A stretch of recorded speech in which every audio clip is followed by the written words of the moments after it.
एक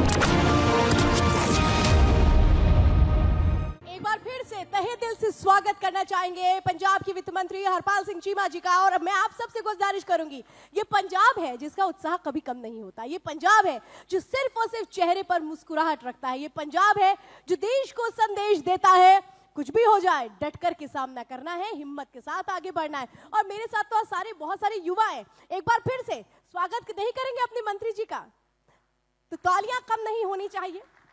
पंजाब को लेकर सरकार का एक रोड मैप क्या है, राज्य को आर्थिक स्थिति पर कैसे दौड़ाना है। अभी थोड़ी देर पहले हमारे साथ राज्य के मुखिया थे भगवंत मान जी, जिन्होंने तमाम बातों को बताया कि कैसे उन्होंने युवाओं को पलायन करने से रोका है, नौकरियां दी गई और कैसे सशक्त पंजाब की जो रूपरेखा है उसको आगे बढ़ाया जा रहा है। हरपाल चीमा जी, एक बार मैं फिर से आपका स्वागत करना चाहूंगी सर। और मैं पहला सवाल आपसे यही करना चाहूंगी, थोड़ी देर पहले हमारे साथ मुख्यमंत्री जी थे और उन्होंने ये बात कही कि अपने प्रदेश का युवा अगर अपने प्रदेश में रहकर ही रोजगार प्राप्त करता है तो वो प्रदेश को बहुत आगे ले जाता है। तो मैं यही जानना चाहूंगी कि अर्थव्यवस्था की रफ्तार को और उस टैलेंट को अपने प्रदेश में रख करके जब आगे बढ़ा रहे हैं आप, तो उसके जरिए कैसे वो आगे बढ़ने का 5 साल का प्लान है आपका? देखिए, सबसे पहले तो मैं आपका बहुत बहुत धन्यवाद करता हूं कि आपने मुझे जो मंच प्रदान किया। बिल्कुल हमारे माननीय मुख्यमंत्री सरदार भगवंत सिंह मान जी की जो उनकी सोच है, जो उनका विजन है कि जैसे पंजाब का ब्रेन ड्रेन हो रहा है, पंजाब का नौजवान पंजाब को अपने रोजगार की तलाश में विदेशों में जा रहा है, उसको पंजाब में कैसे रोका जाए। उसके लिए मैं समझता हूँ पंजाब में नई इंडस्ट्री कैसे आए। हमने 2 समिट जो हैं, इन्वेस्ट समिट पंजाब में करवाए, बहुत सारा निवेश पंजाब में आया। MSME जो हमारे पूरे देश में सबसे ज़्यादा कहाँ हुई इस्टेब्लिश, पंजाब में आ रही है। सबसे ज़्यादा देश में सबसे ज़्यादा जो वो पंजाब में आ रही है। और दूसरा हमें ये भी ध्यान रखना होगा कि पंजाब का फाइनेंस कहाँ है, पंजाब की आर्थिक स्थिति कहाँ तक कैसे चल रही है। सो उसके लिए लगातार हमारा डिपार्टमेंट काम कर रहा है। माननीय मुख्यमंत्री साहब ने मेरे पे भरोसा किया है और लगातार मैं 2 साल से इस सब्जेक्ट को देख रहा हूँ।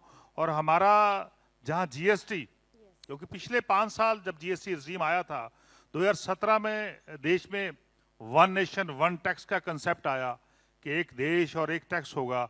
और उसके बाद बहुत गवर्नमेंट ऑफ इंडिया ने अनाउंस किया और ये स्कीम लेके आए कि हम कंपनसेशन देंगे।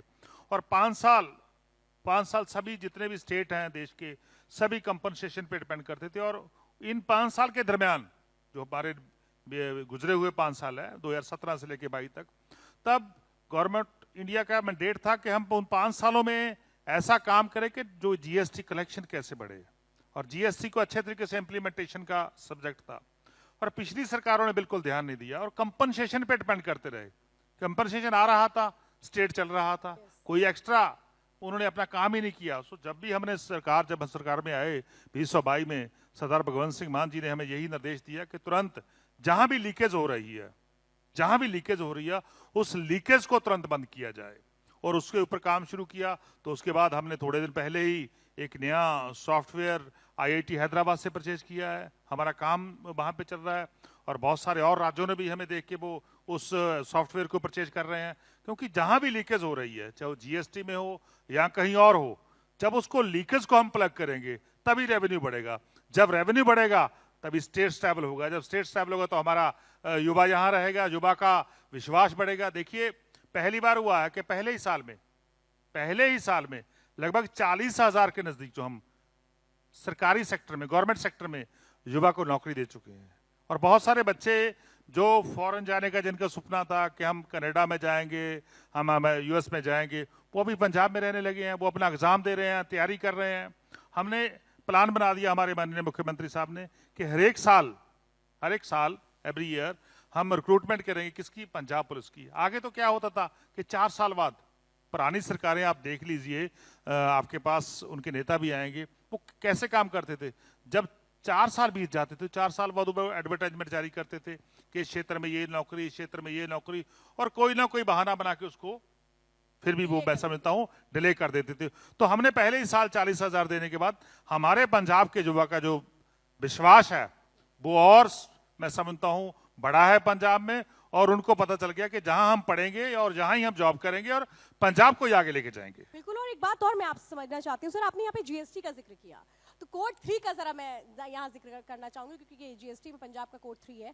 आप लोगों ने इस स्कीम के जरिए भी किस तरह से रेवेन्यू लिया है, क्योंकि ये कह रहे हैं कि जो युवा है वो कहीं पे भी हो, अगर इस कोड का इस्तेमाल करते हैं तो इसका सीधा फायदा पंजाब को होगा। बिल्कुल, बहुत अच्छी बात है ये कि जितने भी स्टेट हैं, आगे क्या होता था, कोई आदमी पंजाब से गोवा चला गया, कोई गोवा का आदमी पंजाब में आया, कोई भी पूरे देश में जा सकता है, घूम सकता है, कुछ भी कर सकता है, कहीं भी कोई भी चीज परचेज कर सकता था। आगे मान लो पंजाब का आदमी हिमाचल में गया, उसने वहां पे कोई कंप्यूटर खरीदा या कोई और महंगी चीज खरीदी, उसमें उसने जीएसटी कहाँ पे किया, उसी स्टेट में पे किया। तो आज नई अमेंडमेंट हो चुकी है, जीएसटी काउंसिल ने की और गवर्नमेंट ऑफ इंडिया ने की, और हमने भी, पंजाब सरकार ने उसको लागू कर दिया। पंजाब का आदमी जब पंजाब से जाकर बाहर किसी भी स्टेट में कोई भी चीज परचेज करता है, कोई भी सर्विसेज लेता है, कहीं भी किसी भी स्टेट में, जब वो पंजाब का कोड 03 या पंजाब का एड्रेस और जब 03 कोड लिखवाएगा, तो जीएसटी का जितना पैसा है वो आधा पैसा पंजाब की ट्रेजरी में आएगा, पंजाब के खजाने में आएगा। मैं समझता हूँ सभी स्टेट करेंगे, अकेला पंजाब नहीं, हरियाणा वाले भी करेंगे, गोवा वाले भी करेंगे, दिल्ली वाले भी करेंगे, सभी स्टेट करेंगे। मतलब इससे क्या होता है कि जितने पंजाब में रहने वाले लोग हैं, वो जो पंजाब को प्यार करते हैं, वो बिल्कुल जहां भी जाएंगे वहां से जितना भी उनको जो भी चीज परचेज करेंगे, जो जीएसटी आएगा वो आधा पंजाब को आएगा। सो मैं समझता ये बहुत बड़ी डेवलपमेंट है। तो इससे आने वाले समय में, क्योंकि अभी नई नई लॉन्च हुई है, अभी लागू हुई है, सो आने वाले समय में रेवेन्यू बढ़ेगा। और इसके अलावा हमने तो थोड़े दिन पहले हमारी जो हम काम किया उसके ऊपर तो गवर्नमेंट ऑफ इंडिया भी अब सोच रही है, बिल ले आओ इनाम पाओ, यानी कि बिल लेके आओ इनाम पाओ। लोगों में क्या होता है कि हम जाते हैं, रास्ते में कोई चीज खरीदी, उसका बिल नहीं लेते, वो कैसी चीज है, किस ब्रांड की है, उसको भी कई बार हम देखते नहीं। जब हम उस शॉपकीपर से, उस बेचने वाले से वो चीज लेंगे, तो हम जब उसका नाम उसका बिल लेके आएंगे, और वो बिल हम जो हमारी साइट बनाई हुई है, हमारी डिपार्टमेंट की साइट है, उस साइट पे अप्लाई करेंगे, तो उन लोगों को इनाम भी मिलेगा। और लगभग 3 साइकिल हमारे हो चुके हैं, और लगभग 35 लाख से ऊपर के जो कैश प्राइज हैं वो हम लोगों को बांट चुके हैं। इससे बहुत बड़ा फायदा हो रहा है। क्यों, क्या फायदा हो रहा? जो लोग गलत काम करते हैं, जाली फर्जी जिसे हम कहते हैं, फर्जी बिल देते हैं, जीएसटी में धांधली करते हैं, जब उनका बिल आता है हाथ में, जब अप्लाई वो पकड़ा जाता है, तो उनके खिलाफ कार्रवाई होती है। सो मेरा मानना है कि हम बिल्कुल लगातार जीएसटी कैसे पंजाब में बढ़े, जीएसटी की कलेक्शन कैसे बढ़े, तो उसके ऊपर हमारा डिपार्टमेंट और हम सभी लोग मिलकर काम कर रहे हैं। सर, पंजाब के लिए कहते हैं कि चूंकि यहाँ पर सबसे ज्यादा अगर किसी से आय होती है तो वो कृषि आय होती है, एग्रीकल्चर सेक्टर से। मैं इसको थोड़ा सा आगे समझना चाहती हूँ कि एग्रीकल्चर सेक्टर के अलावा क्या आईटी सेक्टर और वो सेक्टर्स जो आगे आने वाले भविष्य में, जिसे हम कहते हैं नेक्स्ट जनरेशन इकोनॉमिक ग्रोथ, वो उसको लेकर आप लोगों का रोड मैप क्या है? देखिए, जो एग्रीकल्चर सेक्टर है वो उस पे ऊपर टैक्स नहीं लगा हुआ, पूरे देश में वो टैक्स एग्जम्प्टेड है, वहाँ उसके हम टैक्स इम्पोज नहीं करे। और दूसरी बड़ी बात है कि पंजाब के किसान में जब देश के लोगों को अन्न नहीं मिलता था, पेट भर के खाना नहीं मिलता था, तो हरी क्रांति, ग्रीन रेवोल्यूशन कहाँ आई? तो पंजाब में आई। तो पंजाब के लोगों ने खूब मेहनत करके देश में इतना बड़ा हमने अन्न भंडार, जो नेशनल हमारा अन्न भंडार है, उसमें हमने सबसे ज़्यादा जो योगदान था वो पंजाब ने पाया, सबसे ज़्यादा कंट्रीब्यूशन पंजाब की थी। तो बिल्कुल ये सेक्टर है, इस पे हम टैक्स कभी भी ना इम्पोज कर सकते, ना ही सोच सकते हैं। और दूसरा हमारा सेक्टर सर्विसेज है और आईटी सेक्टर है।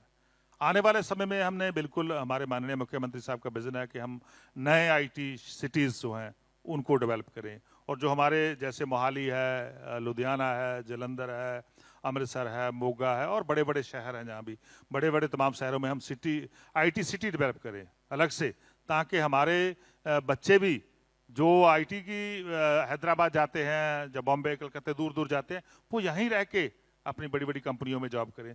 सो ऐसा हमारा सरकार आने वाले समय में करेगी, तो उससे भी हमारा, मैं समझता हूँ, जॉब भी, बहुत सारी जॉब भी क्रिएट होगी, और हमारा मालिया भी, जो हमारा रेवेन्यू है वो भी बढ़ेगा। सर, मेरा आखिरी सवाल है, वक्त की पाबंदी है, इसलिए मैं ये सवाल चाहूंगी कि चूंकि युवा बैठे हैं, इसलिए मैं सवाल करना चाहूंगी। 2024 का चुनाव नजदीक है, ऐसे में आपकी सरकार की ओर से 2024 में लोगों की उम्मीदों को पूरा करने के लिए जो फॉर्मूला है वो क्या होगा? बिल्कुल, हम तो ये नहीं देखते कि 24 की इलेक्शन आएगी, 27 की इलेक्शन आएगी, या उसके बाद कौन सी इलेक्शन आएगी। तो जब भी हमारी सरकार आई है, तो हमने सरकार आते ही पंजाब के युवाओं के लिए, पंजाब के किसान के लिए, पंजाब के व्यापारी के लिए, पंजाब के इंडस्ट्री के लिए नई नई हम पॉलिसियां लेके आए हैं। तो मैं चर्चा करने लगूं तो आपको बहुत टाइम लग जाएगा कि हम नई इंडस्ट्री पॉलिसी पंजाब में आई, नई टूरिज्म पॉलिसी पंजाब में आई, नई एक्साइज पॉलिसी पंजाब में आई, बहुत सारी पॉलिसीज और भी बहुत सारी पॉलिसीज हैं वो नई नई पॉलिसी पंजाब में, उससे हमारा जैसे रेवेन्यू बढ़ा और उससे मैं समझता हूँ ओवरऑल पंजाब की जो डेवलपमेंट है वो भी बढ़ी है। सो हम तो लगातार काम में लगे रहते हैं, हमें ये नहीं कि कौन सी इलेक्शन आनी है। जब हम काम करेंगे तो लोग बिल्कुल हमारा साथ देंगे, लोग हमें प्यार करेंगे। हम अब आज ये हो रहा है कि अब पंजाब का युवा पंजाब में रहने लगा है, पंजाब के भविष्य बारे में सोच रहा है कि हम पंजाब को कैसे आगे लेके जाना है। तो मैं समझता हूँ यही हमारी ताकत है और हम पंजाब के युवा के लिए और पंजाब के किसान के लिए लगातार काम कर रहे हैं। सर बहुत बहुत धन्यवाद अपनी महत्वपूर्ण बातों को रखने के लिए।